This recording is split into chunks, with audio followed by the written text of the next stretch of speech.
record these things. And as always, we're going to start with reading the daily word. You want me to read? Yes. Well, I was wondering if who we could get to do that. The word today is a good one, prosperity. My prosperity is unlimited. I claim my good now. After King Darius hauled an unbitten Daniel from the lion's den, the king wrote to other nations to praise the divine power that delivered this Hebrew prophet by taming hungry beasts.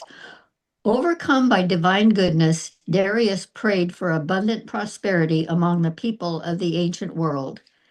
Today, the lions I face may be rising prices when shopping and greater costs for basic needs. Even in that den of apparent lack, my prosperity is unlimited. In prayer, I claim my good, grateful to live in an abundant universe. I pray that cooperative interaction with others who are seeking their own prosperity brings an end to poverty and establishes world peace. I claim prosperity for myself and all others.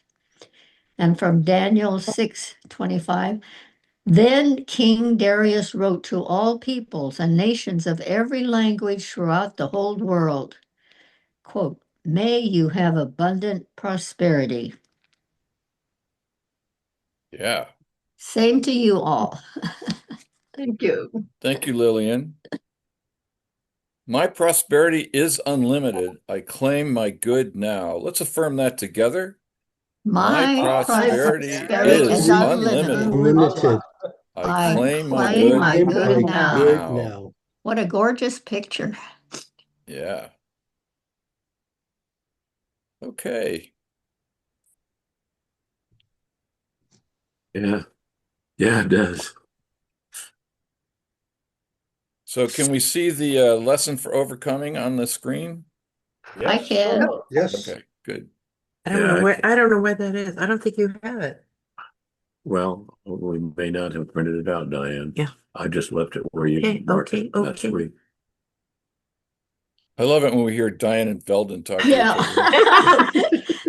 Oh, don't tell them. other. Too late. Don't tell any secrets. So before we move on to the new lesson, any lingering thoughts or comments over what we read from the last lesson, or maybe for the entire time? We've been together now since the beginning of January, and we're a hardy breed.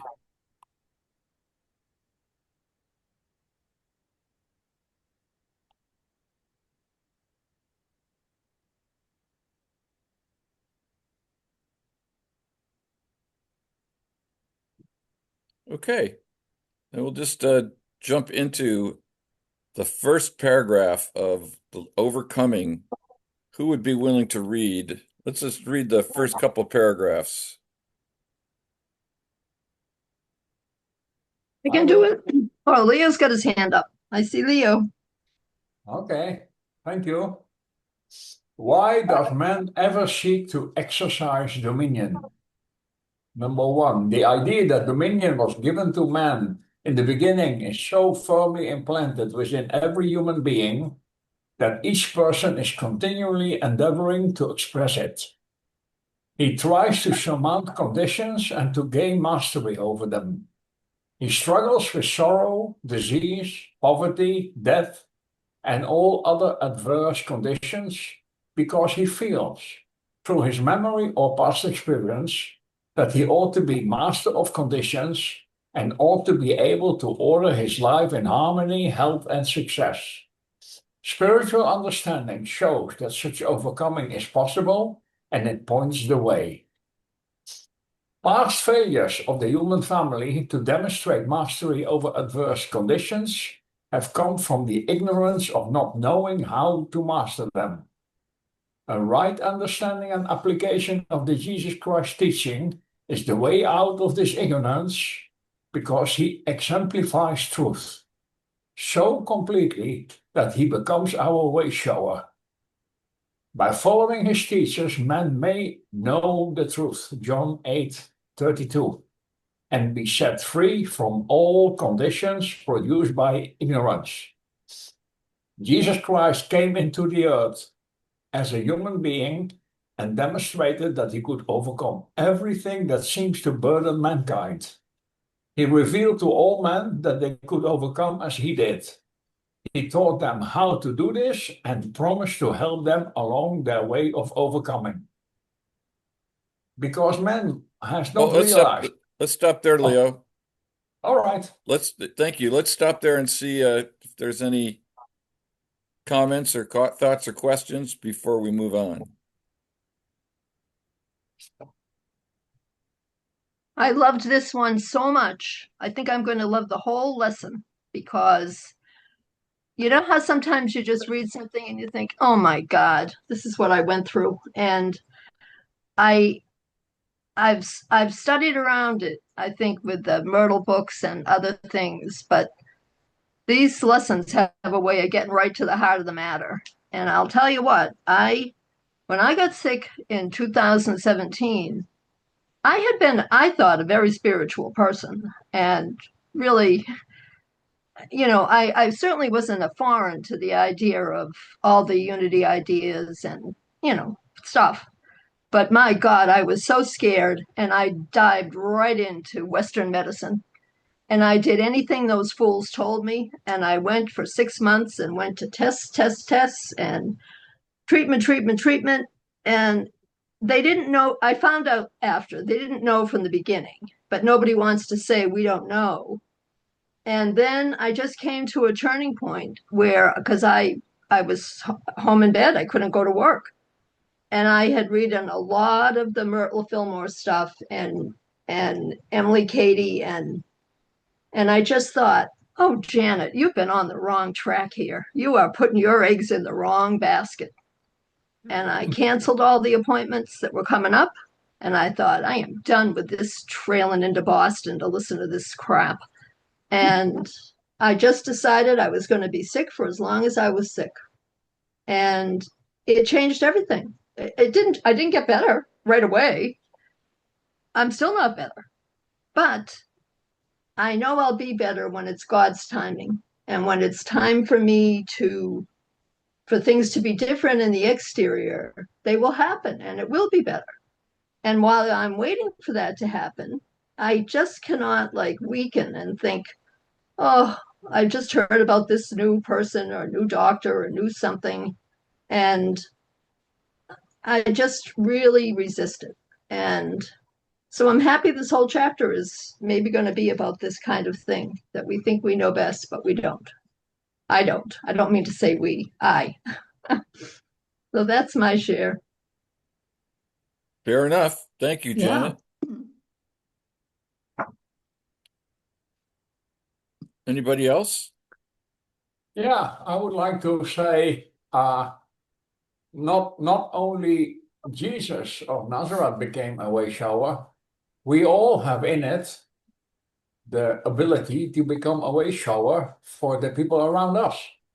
So whatever challenges us will bring prosperity to the people that we love, that we are with, the people that we oppose, the people that oppose us.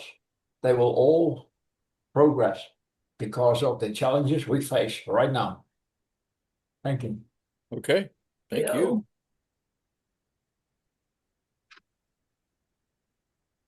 What I like about these two paragraphs is they're just really a setup for what's to come. So the first paragraph makes the assertion about something universal about all of us. The idea that dominion was given to us is so firmly implanted within each of us that we're continually endeavoring to express it. So that's the setup. This is a natural human intention. It's like no matter what's going on, I want to make it better. And but we don't necessarily know how to do that. And so the setup here is that, well, there is somebody who does know how to do that.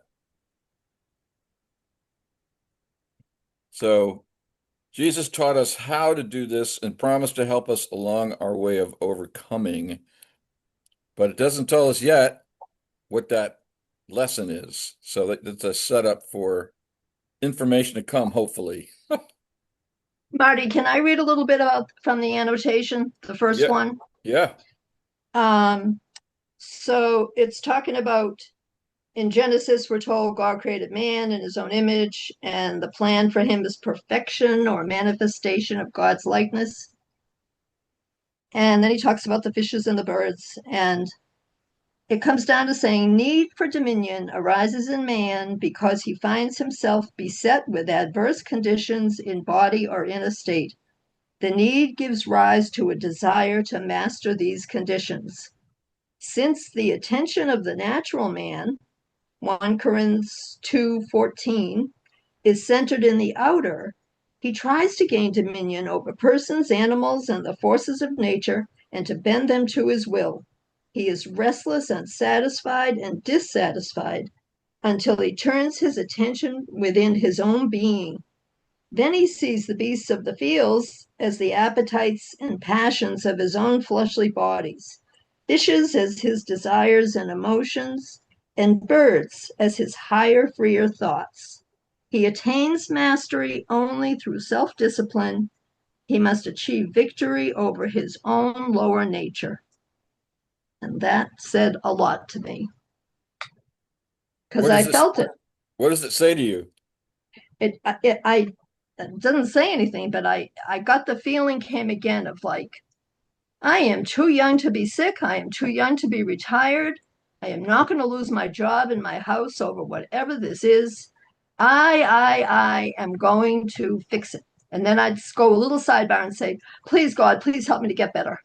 And then I would be back on the, God help us with the internet, my own research, calling people all around that I've known for years.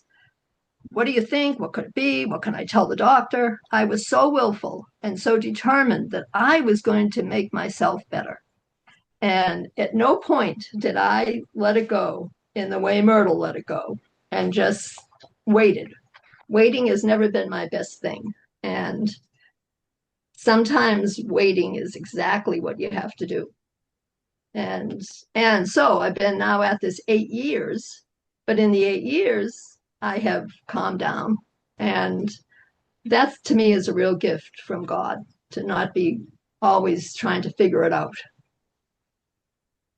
So it Yeah, said a lot.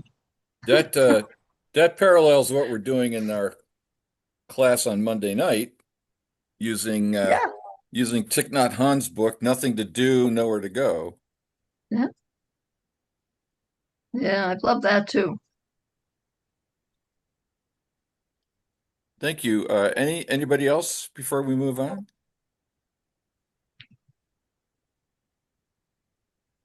Okay, let's go to paragraph 3 and I have something. yeah, go ahead. When Jenna was talking about Myrtle, I think we have to remember, and when I first heard this, I was just stunned that, it took her 2 years every day, like some enormous amount of time, 5 hours a day, to sit in meditation and prayer. Now, you know, some days I don't even get around to 30 minutes. So that is a huge commitment on her part. And I think she had like 4 or 5 children, or maybe all 5 of the children at that time. And her mother-in-law would come in and take care of the house and all that. I mean, I didn't have that kind of mother-in-law either. But, that is such she did not give up. She was determined to touch the mind of God, if you will, to heal her. That is faith beyond, anything I've ever experienced in my life. But sounds like, Janet, you're on that path, and I applaud you for that. Well, I'll tell you what, though, it was reading whatever book I tried to find it this weekend. I couldn't find it where it was talked about that 2 year waiting period where she prayed so much, and she had the mother-in-law to help her. But I, it was reading that back in 2017. I thought, well, here's a person you've always admired. She just knew she had to wait, and she knew she had to surrender, and she knew she had to stop trying to fix this. She's got to let God fix it. And I love the 2 year thing because it was really kind of, I had it on the calendar that in 2 years I was going to be healed. But I certainly did get better. And I, there's so much to be said in her story of how, the real practical examples of how these ideas work. Ideas only go so far with me, and then I want someone to tell me, well, what did you do though? And Myrtle always tells me. And so thank you for reminding me about that, Claudia. Well, the thing that's impressive to me, and it's a lesson to me, is that we only know in hindsight it was 2 years. She didn't know it was going to be 2 years when she undertook it. It could have been 10. Right. The point that I hear from what you said, Claudia, and I utterly agree with it, and again, it's an inspiration to us all, is that she had the faith that she was on the right path and that she wasn't going to get off that path until manifestation occurred. Yeah. Now, the truth, of course, is that we live life one day at a time. And so it doesn't really matter that it might take 2 or 10 years. What matters is, what am I doing right now? Or what am I not doing right now? And she must have faced not only internal doubts, but external doubts. Yeah. I mean, my mother-in-law wouldn't have been quiet about that. What are you doing? Yeah. But I guess, she was also facing a death sentence. They said that she would die within, 6 months or something, very short period of time. So, after she passed that first 6 month time period, now she was on God time, right?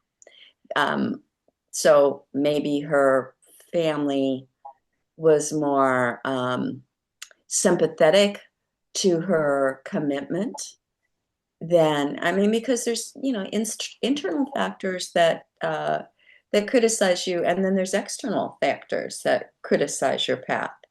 And she had to overcome those as well in Yep. this journey. Exactly. And that's in part why this chapter is called Overcoming. And, as you were saying that, Claudia, it just occurred to me that, of course, Jesus had the exact same challenge. And he was living in a culture that had a completely different understanding of human nature, had a completely different understanding of what God is, and gods, plural. And he learned never to waver from the truth that he found inside his spirit, just as Myrtle learned to never waver. And I would say, as most of the people in this group are learning that as well. It's the whole point of all this stuff is to learn and internalize these lessons. Mhm.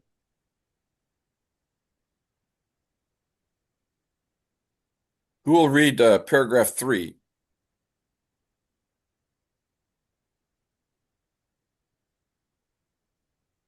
I will. Okay, thank you. Because man has not realized that there is but one presence and one power in the universe, God the good, omnipotent, and that he is one with the presence and power. We have built up a consciousness of separation from God. Jesus said, I and my Father are one, John 10:30. Man fails often to realize that this is just as true of him as it is of Jesus. That's very true. Eric Butterworth said it when he said, what we sometimes do is worship the person who's pointing, not what they're pointing at. And Jesus, so now we're worshiping Jesus rather than worshiping what Jesus was pointing at.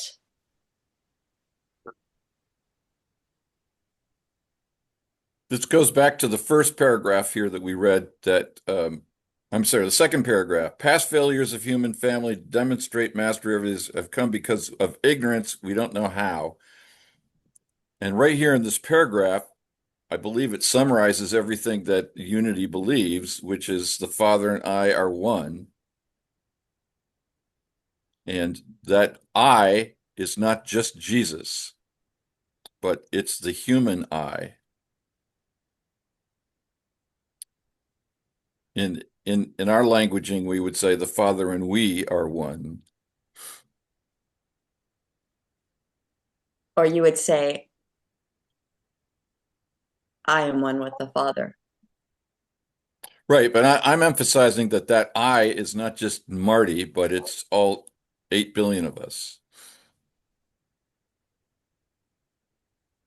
But people then took that line, is what you're saying, Right. to assume that it was there's Only. only one guy there's only one person who's one Right. with the Father, and that's Jesus. And the rest of us are just, should be following Jesus. Right. And then we therefore are susceptible to the trap that you just talked about, the worshiping trap, which creates a separation between us and our actual essence. Or at least it does in thought. It says here, we've built up a consciousness of separation from God. It also creates separation from other cultures that might believe in God or universal power, but don't believe that the only gateway is Jesus. Right. The little annotation in the Fillmore Bible, New Testament, says, I and the Father are one. We may use it in the same form in which Jesus stated it, or we may say, I am one with divine mind, and I think divine thoughts. And I like that too. I thought, well, that's... Well, I like that better because he got off with a male pronoun. I mean, it might not be difficult for you guys, you men. I don't know. Maybe it is or maybe it isn't. But for me as a female, it sometimes feels exclusionary. So I like what Janet just said about divine mind. Or I always say Father, Mother, God, or universe.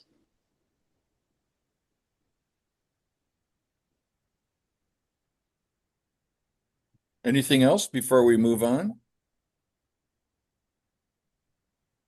Okay, who will, so interesting, we're going from why do we seek to exercise dominion to why does evil appear in the world? Interesting. Let's see why the writer makes this transition. Who will read number 4? And let's read 4 and 5.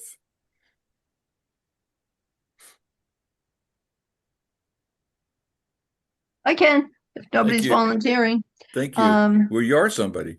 Well, I am, but I'm sort of want to be backup. Why does evil appear in the world? From this basic cause, a belief in separation from God, the good, omnipotent, there appears on the surface 3 reasons why evil appears in the world. But these 3 reasons have their root in a belief in 2 powers, good and evil. Genesis 2:9. The first of these reasons is that man has not known that he is a spiritual being. He has not known his innate divinity, and that his spiritual identity gives him dominion and authority. Not having the full understanding and realization of spiritual mastery, he has in ignorance struggled in the outer to improve conditions in his life or her life and in the world about them. The second reason is that man has not known the power of thought to produce conditions desirable or undesirable, according to the nature of his thoughts. The outer is impermanent, for it is the realm of change. As it is produced by thought, it can be changed by thought. Ignorant thinking, or the ignorant use of ideas, makes all the evil that appears. Wow. The third reason is that man, through lack of understanding, has not seen the relation or connection between cause and effect. No ill effect was ever righted except by correction of the cause, and the cause is always an idea in mind. Ideas are the patterns of the manifest world and must be used in right relation with God's law of right thinking. That's a lot. No kidding. Thank you. What do we read here? What are we hearing?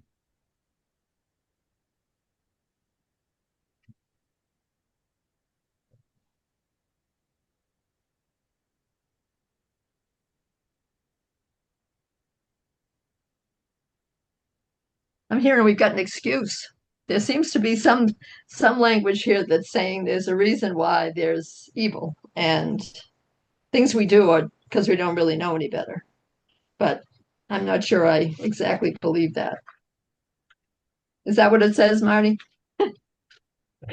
Well, I don't know if this is what you're getting at, but paragraph 4 says the basic cause, the belief in separation from God, the good omnipotent, is the genesis of what we call evil. Can I add to that, Marty? I hope so. That is also the belief that we are separate from the other. So, and in that sense, if you put the evil on the other and say it is not me, you create more, I don't know how you call that, the canyon between you and the all. Thank you. Okay. So I think that for me, you just said it, Leo, the key thing that we're looking at here is belief.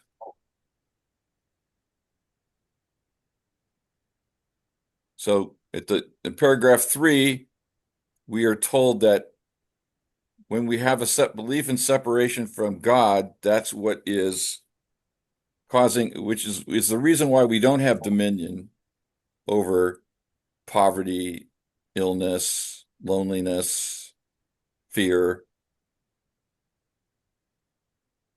And now in this paragraph, we're told this is also the genesis of what we call evil.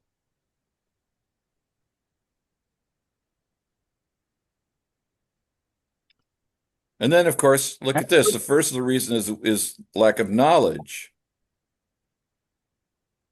No belief, wrong knowledge. We do not know our innate divinity. And that this divinity gives us dominion and authority. Reading evil backwards it says life. So that could mean the accumulated error. Yeah, that works only in English, though. Well, English seems to be the language of the ages now. Fair enough.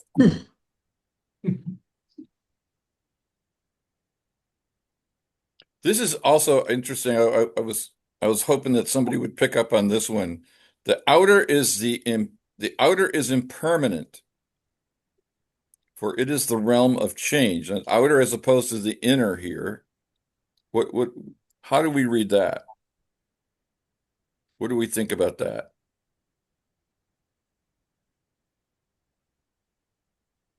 I guess it goes back to the power, the sentence above with the power of thought. We're never really taught the power of thought. We're told to listen to and obey the adults as kids. And so we don't really develop our own independent thinking. We just follow the herd. Oh, Okay. that's very insightful. What's that? That's very insightful. Good job, Kevin. Yeah, good thought. could I add on Kevin that since he has been given dominion and authority, and his thoughts are wandering all over the place, and then he looks at his own creation, not realizing he's not separated from that creation, and that will introduce the change. Thank you. This talks about thought, and it talks about good thoughts and bad thoughts. We can't hear you, Veldon.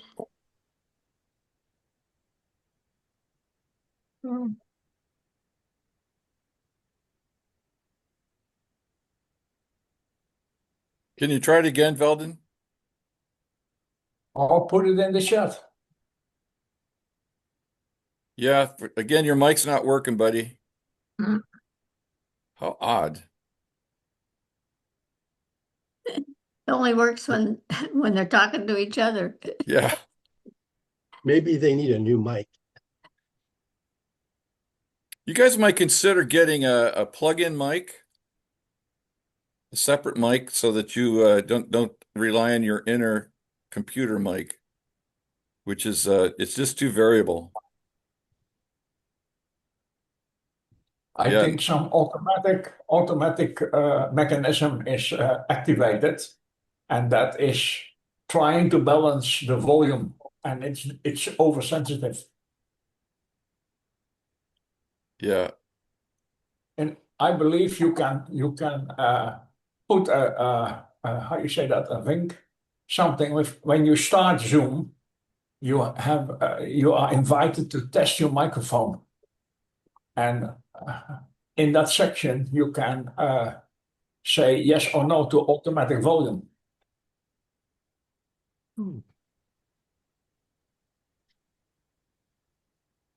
Yeah, sorry, we're being deprived of what you have to say.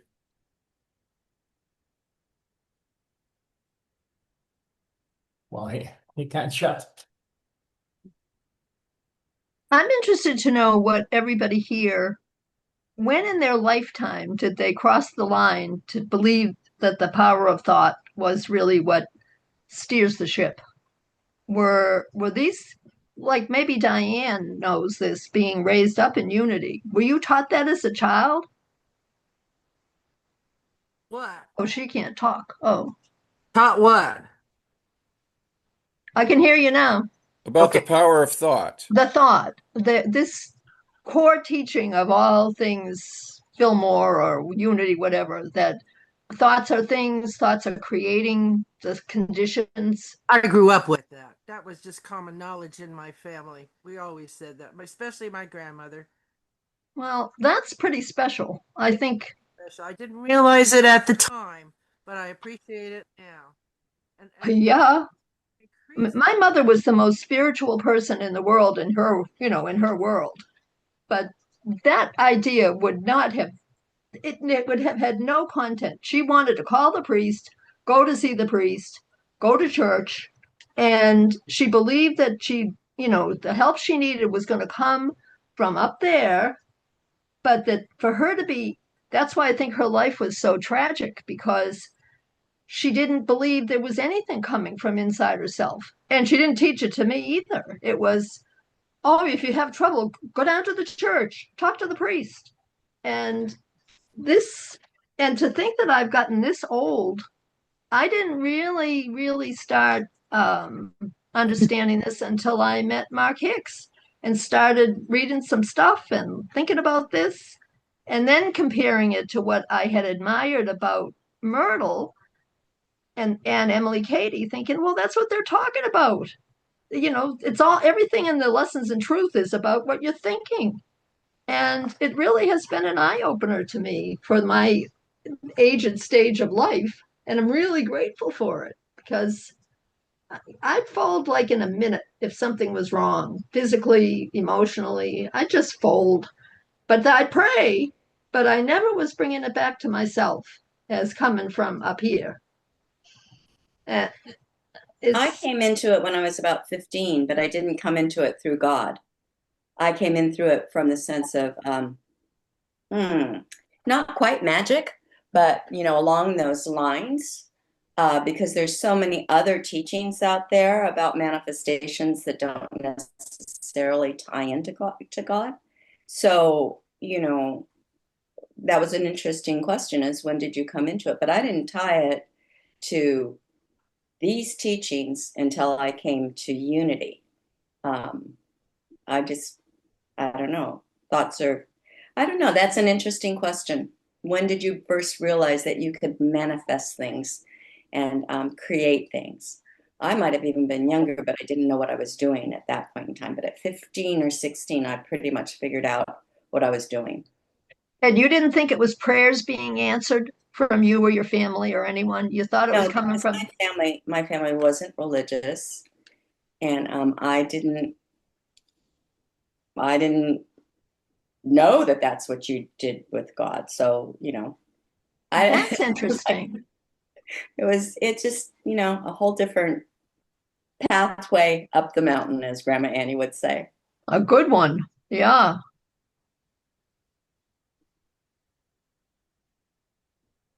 Well, no, remember I had an older sister, Lillian, who was on a quest, and her quest was, about 16 years ahead of mine. So I think that, she was on a path too of looking.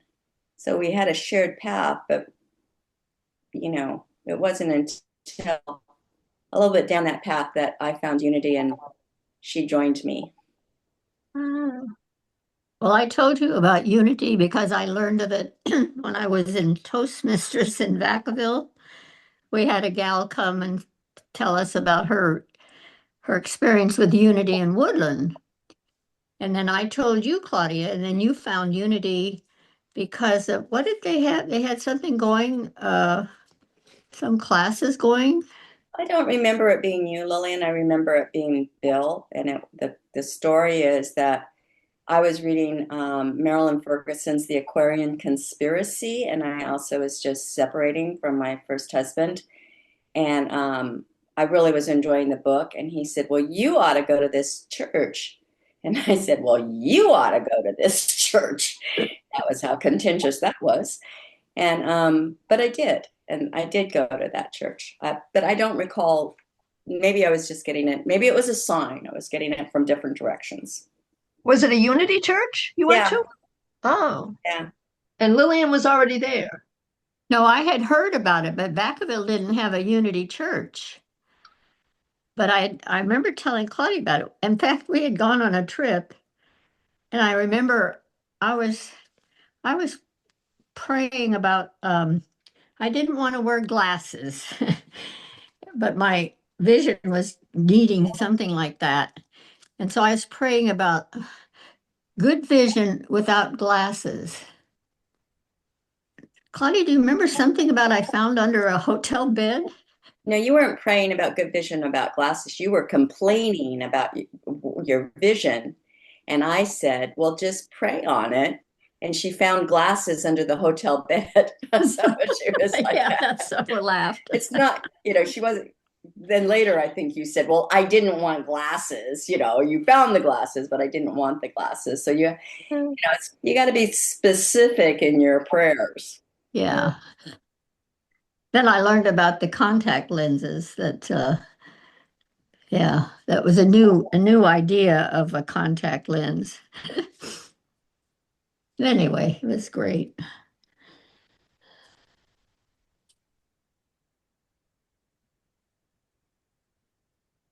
I've also been playing around with the thought recently that some of us are just predisposed. We come into the world predisposed to be attracted to learning these ideas. And I seem to be one of those people that I can look back in my entire life, and while it took me to get to unity to have an explicit notion of the power of mind to create the external conditions of life, um, it it it was very easy for me to accept that.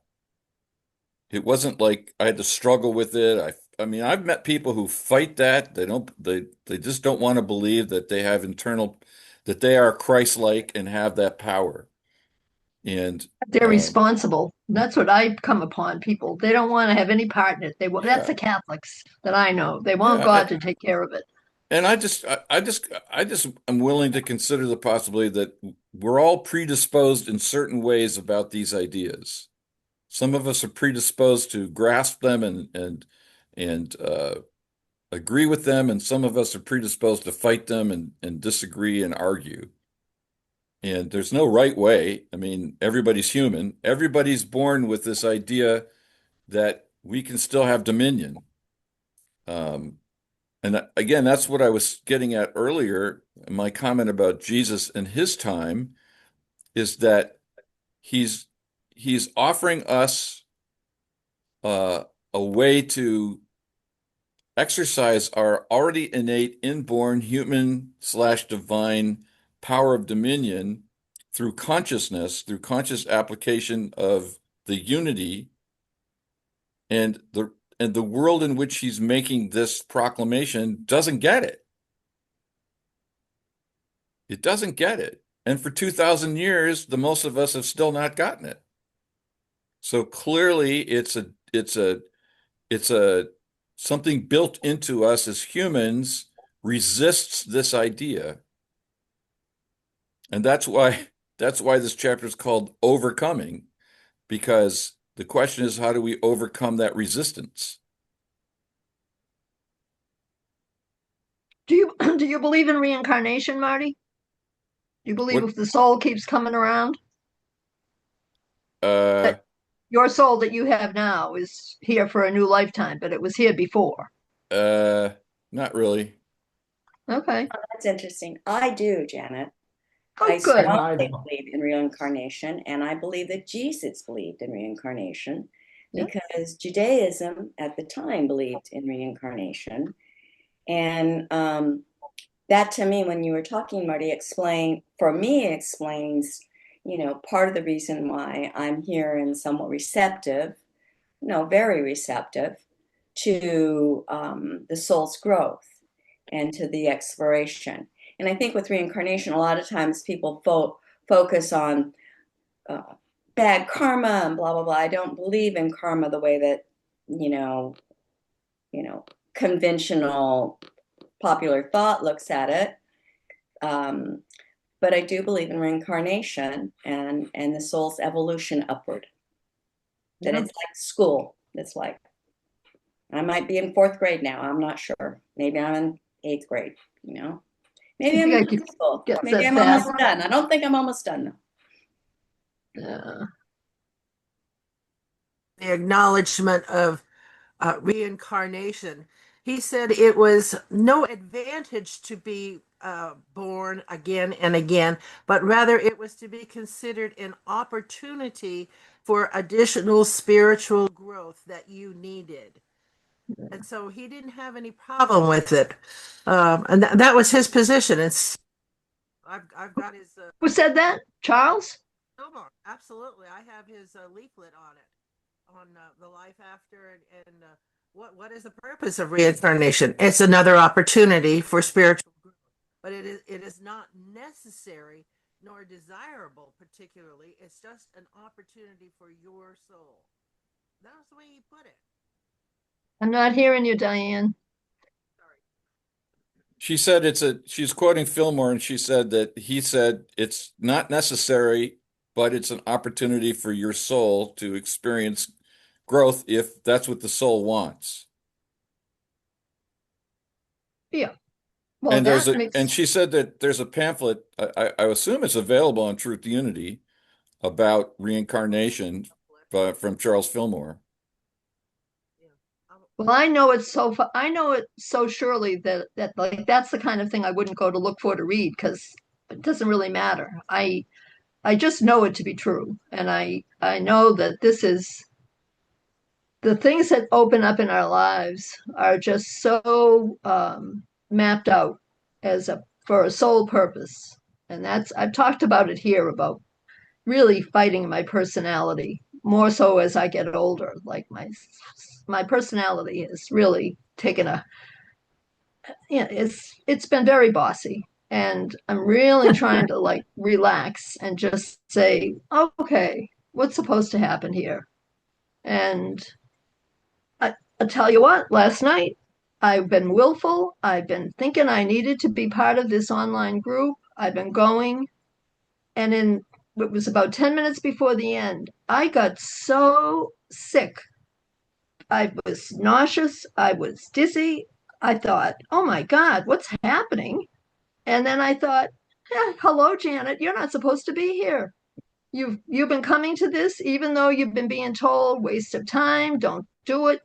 And I think, oh, I should go one more time because I'm so important and someone needs to hear what I say. I'm not going back. I'm not, because it took me less. And then I woke up this morning. I thought, oh, please let me go to Marty's class. And I got better as the morning went on because I realized I had brought that on myself. I knew better. I was being told what to do and I didn't do it.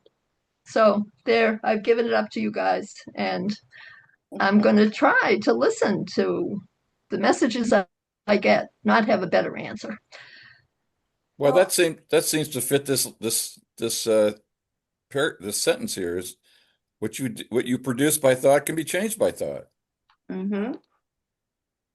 And don't be so hard on yourself. That personality or that strong-willedness got you this far. So, it's not to say you can't, soften the corner, but just, bless that and know that I look back on those years ago when I first found the Unity Church in Massachusetts near Boston. And it was just not anything like what you talk about now. And I didn't like it and I didn't want to be there. But if I had found the right people back, it was the late 80s. I think my life would have unfolded in a different way if I had started to get the understanding back then. But we get it when we're supposed to get it. And I'm glad to be here. So I'm not complaining. But I did miss out on a lot. Just think if you had that separate road less traveled, we might not have met you. There you go. That could work for all of us, right? Exactly. Exactly.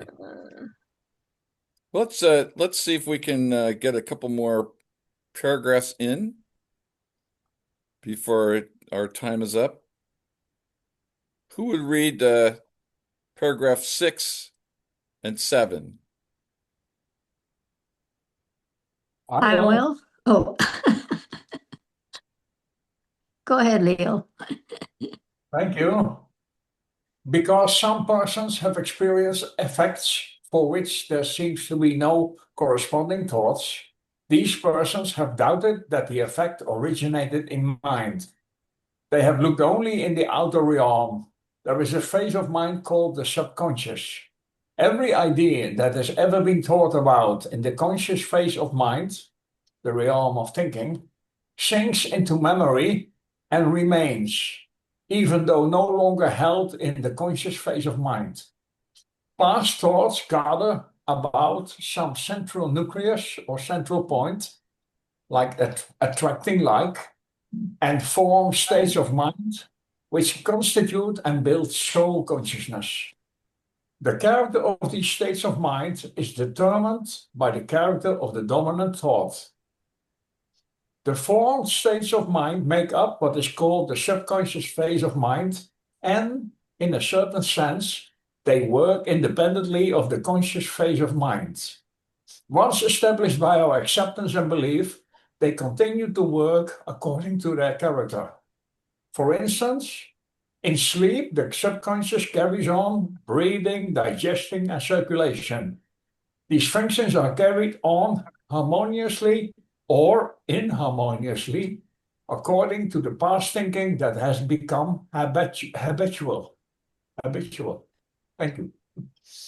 Let's, if you're willing, Leo, would you read number 8? Because these 3 paragraphs Okay. are all about the subconscious mind. Besides being the storehouse of memory, the seat of habits, realm of feeling, the control of the vital physical functions, the physical phase of mind is also the mind of instinctive desire. It's not defined to the brain, but is existent in every cell of the body. It is the total of each individual's own thoughts, as well as the whole of the inherited race thoughts and beliefs. The subconscious phase of mind works subjectively. It has no power of choice. It reaches conclusions from premises given it, but it is not capable of testing the validity of these conclusions. It never sleeps, never rests, never tires. It is the secondary cause, the reproducing phase of mind in the individual. It is constantly bringing forth according to what has been stored in it, thus building man's body and his environment. Thanks, Leo. Welcome.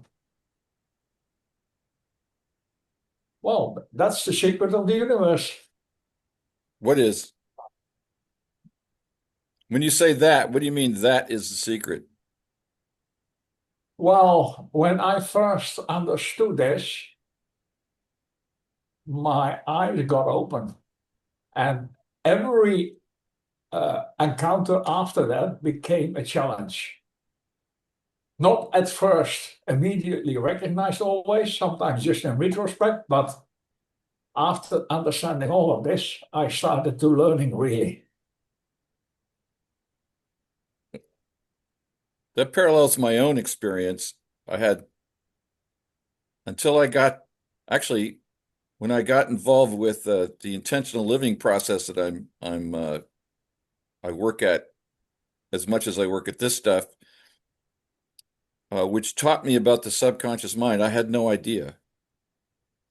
And then I learned that nobody knows exactly for sure, but anywhere between 95 and 99% of our mind lies in the subconscious realm, which means that the subconscious mind is the vast majority of what goes on in our minds. And by definition, subconscious means I'm not aware of it. And this is what, when I first encountered Charles Fillmore talking about this in Keep a True Lent, and he has a whole chapter on the subconscious mind, but it wasn't taught. I don't know, Claudia, if you remember, but I don't remember it being taught much at Phil and Dorothy talking much about the subconscious phase, the subconscious mind. Maybe they did, and I just wasn't ready to hear it. But it turns out the subconscious mind is really, so what you said, Leo, for me, it was the beginning of awakening to begin to appreciate what's going on outside of my direct awareness, inside of me. And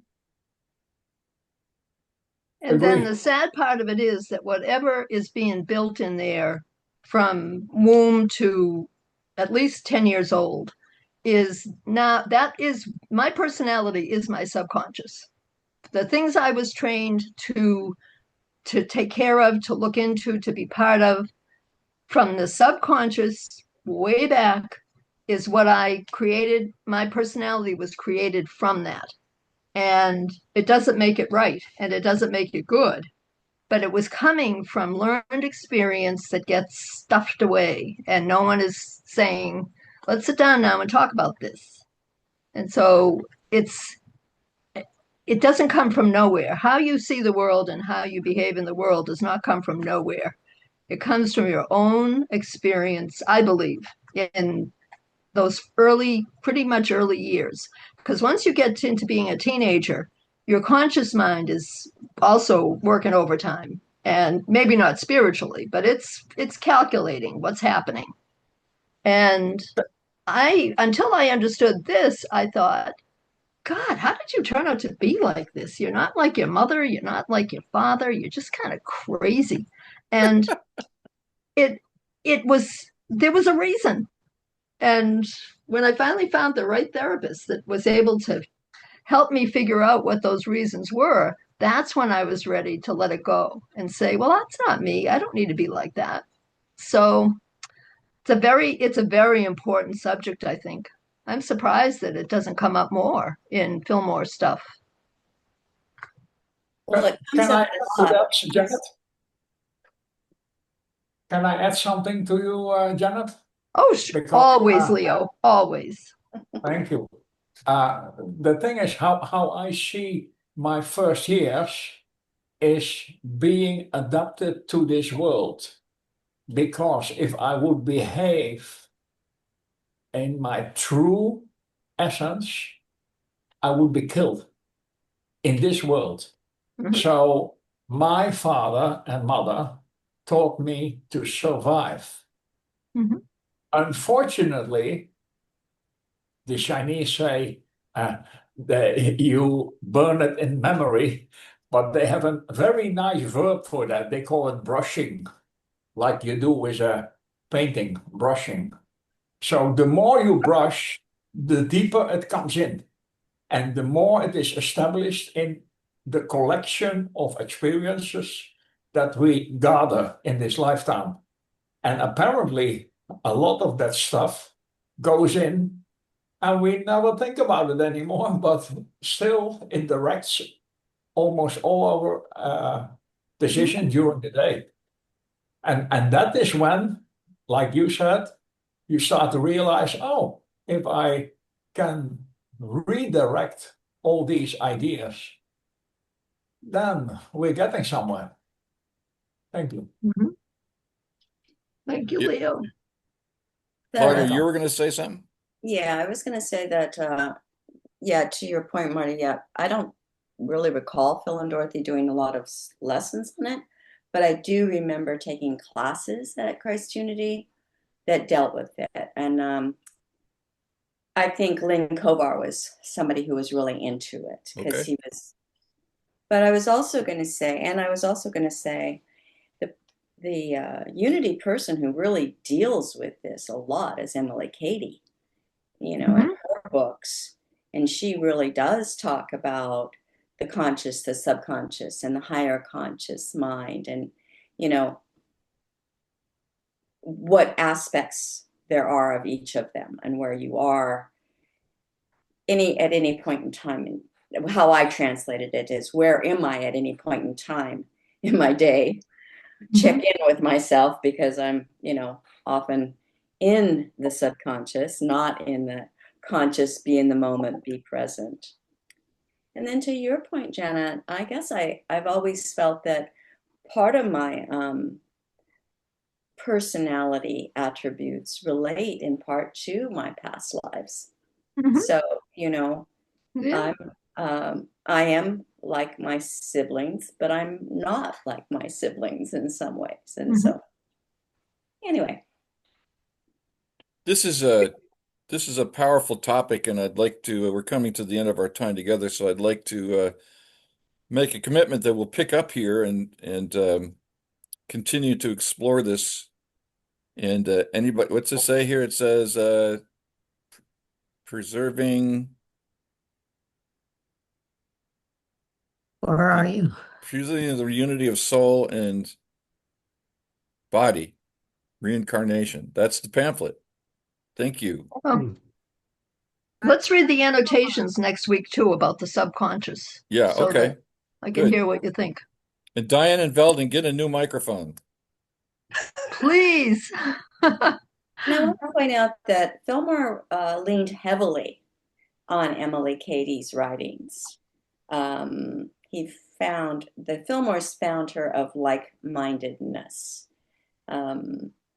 He leans so heavily on it, and I'm sure I mentioned this before. Sometimes I just get annoyed with him for plagiarism.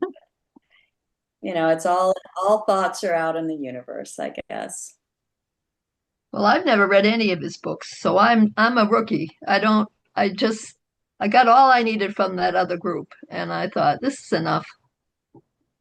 Well, you're a Myrtle gal. I mean, he Myrtle was his pathway too. So Yeah. it's the And divine somebody who feminine. put me on to the thing on the Unity website about um, Emma Curtis Hopkins.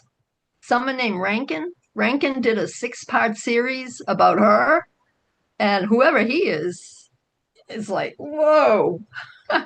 There's not enough hours in the day to soak up all the stuff Mark Hicks has put on that website, I'll tell you that. So I'm just happy to know you all. I think you all have very special minds and I like to listen. Right back at you, kiddo. Yeah, exactly. So we've come to the end of our time together, so I want to honor that. So let's thank you everybody for being part of this and being part of my soul's journey. We've attracted each other for a purpose, and I kind of like it. So let's close out with our prayer for protection together. The light The of light God of God surrounds us. surrounds Surrounds us. us. The love The of love God of Love God enfolds of us. God enfolds enfolds us. us. The The power of power God of God protects us. protects Protects us. us. The The presence of presence of God Presence of God God watches over watches us over over us. us. wherever we Wherever are. we wherever God are, is. God God is, God is, is, and and all is all well. is all Is is well. well. Thanks, Thank you, guys. Marty. Thanks, Have a wonderful everybody. week. Thank you. For a wonderful week, Bye bye. everyone. Bye bye. Take care. Bye. Marty, is tomorrow night the last night? Yes, Is that the ma'am. last one? Okay. Be there or be Bye-bye. square. Okay.